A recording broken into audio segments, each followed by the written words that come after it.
that I wanted to find out what low pulse rate Trying meant. to. And I found out that could have been like I could have had a small heart attack or something. And then, but then the turns out the doctor was just like, no, you're in good shape actually. I was like, oh, cool.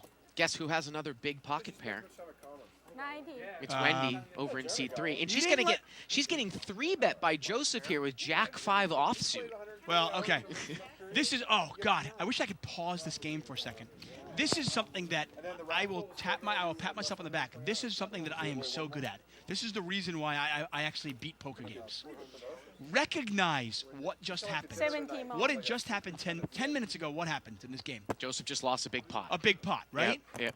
So what's he doing? He's tilting, okay? This is an amateur player who doesn't have emotional control. Understand the situation that is happening here, and if you're Wendy, you can 100% capitalize on it.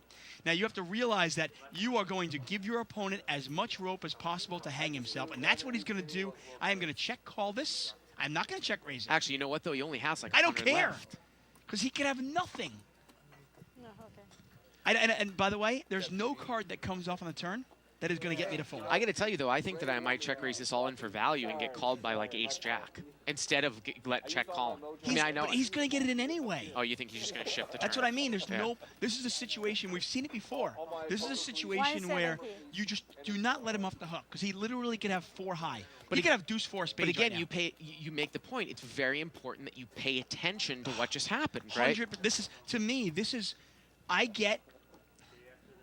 say I make And 100. she check chips, and he's in there with the 5. Yeah. He's in there But with the if 5. he had 4 deuce of spades, he folds. That was my only point. If he had 4 deuce of spades, he folds. He has a pair, though. He's never folding. Oh, the turn's a jack. Yeah, well, you know what? Oh, wow. She's going to get catch a queen, a 6, or a 10. And No, the river's an ace. He's going to turn over Jack 5 offsuit. You know what, though? I mean, obviously, Wendy played it fine. She did it. But I will be 100%. I would say 90% of my profits in poker in situations like this, where players do not have emotional control, and they spaz out and they just give their money away. And if you are paying attention at the table, you take advantage of these situations, you exploit them. Look at, he's got smoke coming out of his ears, you could tell, and that's going to let him off the hook a little bit because now he got lucky. But you know, Wendy gets it in. What? Joseph had 5 outs 2 times. He's a 4-to-1 dog.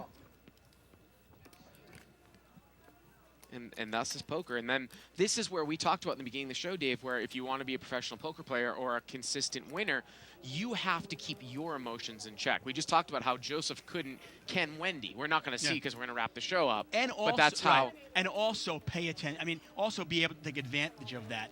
I mean, obviously Wendy played it perfect. I still think on the flop, I'm just check calling. And the reason being is I've seen so many times a guy spaz out and literally have 4 high. And if he's got 4 high, he may fold. Please.